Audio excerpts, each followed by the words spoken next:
बिस्मिल्लाहिर्रहमानिर्रहीम। I am a lecturer of mathematics in Nabi Bagh ZM science college सदर Karachi.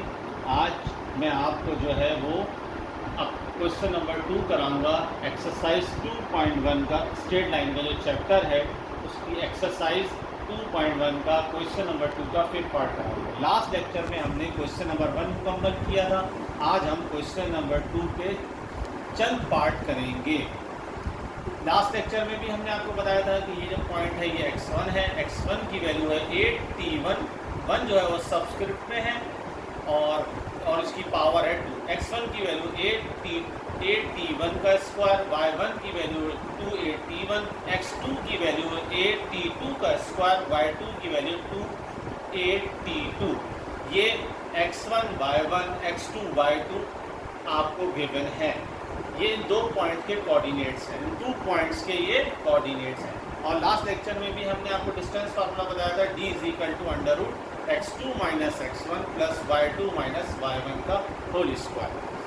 x2 की value हमने पुट की 8t2 का स्क्वायर माइनस x1 की वैल्यू 8t1 का स्क्वायर और whole square formula plus y2 की वैल्यू ये y1 की वैल्यू है। इसके बाद हम इसको फर्दर सिंप्लीफाई करेंगे और हमने क्या किया, यहाँ से a कॉमन लिया, स्क्वायर की वजह से a स्क्वायर हो गया। 2a को भी हमने यहाँ से कॉमन लिया और ये क्या हो जाएगा 4a स्क्वायर हो जाएगा। 2a को जब हमने कॉमन लिया स्क्वायर की वजह से ये 4a स्क्वायर हो जाएगा। फिर हमने इधर t2 का स्क्वायर माइनस t1 का स्क्वायर पे फार्मूला यूज़ किया है, a square minus b square का फार्मूला यूज़ किया है। t2 का स्क्वायर माइनस t1 के स्क्वायर की जगह पर हमने फार्मूला यूज़ किया है a square minus b square का, तो ये हो जाएगा a minus b a plus b, a minus b a plus b हो जाएगा। और ये स्क्वायर क्यों आया, ये इस स्क्वायर की वजह से यहाँ ये स्क्वायर आ गया और ये a स्क्वायर अपनी जगह मौजूद है, प्लस 4a स्क्वायर सेम है t2 minus t1 whole square. उसके बाद हमने क्या किया, t2 माइनस t1 का स्क्वायर और a स्क्वायर हमने इन दोनों फैक्टर में से कॉमन ले लिए। t2 माइनस t1 का स्क्वायर और a स्क्वायर हमने इन दोनों फैक्टर में से कॉमन ले लिए, तो हमारे पास क्या आ गया t2 प्लस t1 का स्क्वायर प्लस 4 रह जाएगा, कैपिटल ब्रैकेट में हमने लिखा है। ठीक है, उसके बाद हमने इस टर्म को हमने स्क्वायर रूट से बाहर ले लिया, तो ये इन दोनों का स्क्वायर जो है वो हट जाएगा और a t2 माइनस t1 आ जाएगा, square root t2 plus t1 का स्क्वायर प्लस 4। तो ये हमारे पास डिस्टेंस मालूम हो गया हमें किसका, इन 2 पॉइंट्स का, at1 का square comma 2at1 and at2 का स्क्वायर कॉमा 2at2 का। इन 2 पॉइंट्स के दरमियान का हमें डिस्टेंस मालूम हो गया। ये हमने जो डिस्टेंस मालूम किया है ये हमने कार्टेशियन कोऑर्डिनेट्स में किया है। मैं आपको दोबारा इस सवाल को जो है ना रिपीट कर देता हूँ ताकि थोड़ा सा मुश्किल है ये सवाल बच्चों के लिए, मगर अगर उन्होंने क्वेश्चन नंबर 1 को अच्छी तरीके से सॉल्व किया होगा तो क्वेश्चन नंबर 2 में इनको कोई प्रॉब्लम नहीं होनी चाहिए। अब हम आपको दोबारा रिवाइज कर देते हैं। x1 की वैल्यू है 8t1 का स्क्वायर, y1 की वैल्यू 2at1, x2 की वैल्यू है 8t2 का स्क्वायर और y2 की वैल्यू है 2at2। इसको हमने डिस्टेंस फार्मूले में पुट किया। ये डिस्टेंस फार्मूला है इन कार्टेशियन कोऑर्डिनेट सिस्टम। x2 की वैल्यू है 8t2 का स्क्वायर माइनस फार्मूले का x1 की वैल्यू है 8t1 का स्क्वायर, y2 की वैल्यू है 2at2, y1 की वैल्यू है 2at1। उसके बाद हमने यहाँ से a कॉमन लिया। जब a कॉमन हमने लिया तो क्या हो जाएगा, स्क्वायर से बाहर आएगा तो ये स्क्वायर हो जाएगा, स्क्वायर की वजह से स्क्वायर हो जाएगा। यहाँ से 2a कॉमन लिया हमने, स्क्वायर की वजह से ये हो जाएगा 4a स्क्वायर। उसके बाद हमें इस टर्म के ऊपर t2 का स्क्वायर माइनस t1 का स्क्वायर पर हमने फार्मूला यूज़ किया, a minus b a plus b बराबर होता है a square minus b square के। a square minus b square बराबर होता है a minus b a plus b के इक्वल होता है और a स्क्वायर अपनी जगह पे मौजूद है। और ये टर्म हमने सेम लिखी है जो यहाँ लिखी थी लास्ट स्टेप। उसके बाद हमने t2 minus t1 whole square हमने और a square t2 minus t1 का होल स्क्वायर और a स्क्वायर हमने इन 2 टर्म में से कॉमन लिया हमने। और हमारे पास क्या बचा, t2 plus t1 whole square plus 4, ये टर्म हमने कॉमन ली। तो ब्रैकेट में क्या रहेगा, t2 प्लस t1 का स्क्वायर प्लस 4। अब उसके बाद फिर हमने इस टर्म को भी स्क्वायर रूट से बाहर ले लिया, तो हमारे पास आ गया a(t2 - t1), ये स्क्वायर रूट से बाहर आ गया क्योंकि ये मल्टीप्लाई कर रहा था। ये दोनों टर्म्स जो आपस में मल्टीप्लाई कर रही थी और दोनों पे स्क्वायर मौजूद था, इस वजह से ये रूट से बाहर आ गया। बाकी टर्म जो as it is square root में रहेगी। तो ये हमने इन 2 पॉइंट्स के दरमियान डिस्टेंस मालूम किया है। इसके बाद नेक्स्ट क्वेश्चन नंबर 2 का पार्ट है 7, जिसमें हम पोलर कोऑर्डिनेट्स की मदद से जो है ना डिस्टेंस मालूम करेंगे बिटवीन 2 पॉइंट्स। r1 आपको गिवन है 2, θ1 आपको गिवन है π/4, r2 गिवन है आपको 4, θ2 गिवन है 3π/4। ये आपको 2 एंगल्स गिवन है और 2 रेडियस गिवन है।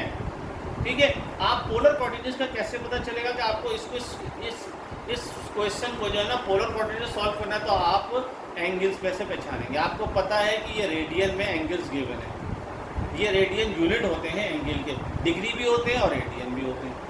तो इस तरह आप पहचानेंगे कि डिस्टेंस बिटवीन 2 पॉइंट फाइंड करेंगे आप इससे पोलर कोऑर्डिनेट से। तो आपने ये r1 है 2, θ1 है π/4, r2 है 4, θ2 है 3π/4। डिस्टेंस फार्मूला क्या होता है बेटा इन पोलर कोऑर्डिनेट्स?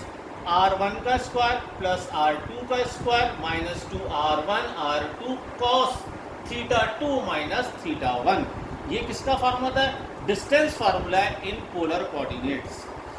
उस r1 की वैल्यू आपने 2 पुट कर दी, r2 की वैल्यू 4 पुट कर दी आपने, 2r1 r2 cos θ2 minus θ1।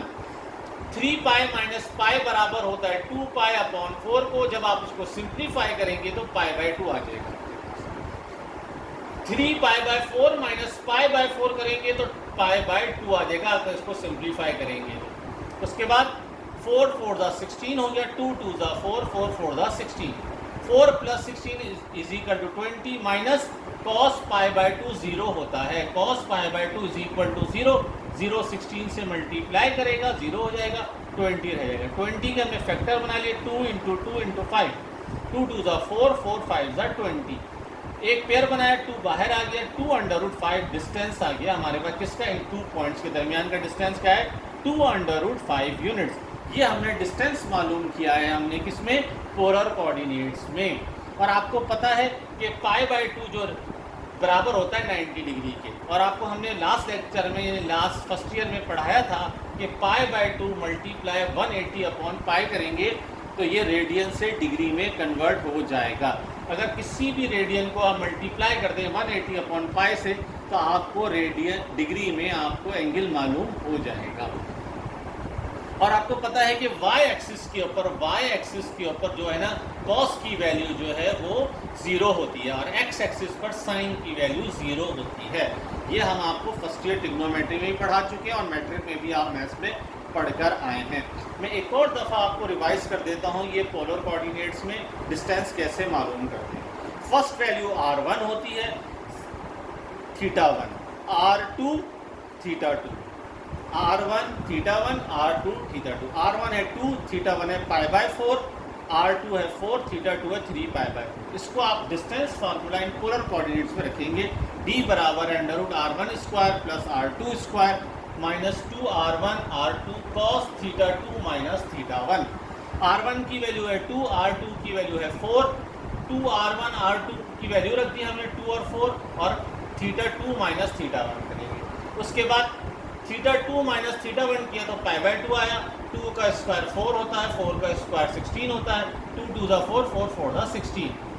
cos π/2 बराबर होता है 0 के, 0 को 16 से मल्टीप्लाई किया 0 हो गया, स्क्वायर रूट ऑफ 20 का जब हमने एलसीएम लिया 2 × 2 × 5 होता है और एक पेयर 2 का बाहर आ गया, 2 हो गया, ये 2√5 यूनिट्स। तो d is equal to 2√5 units. इस पॉइंट्स के जो है ना वो कोऑर्डिनेट्स, इस पॉइंट्स के हमने डिस्टेंस मालूम कर लिया है।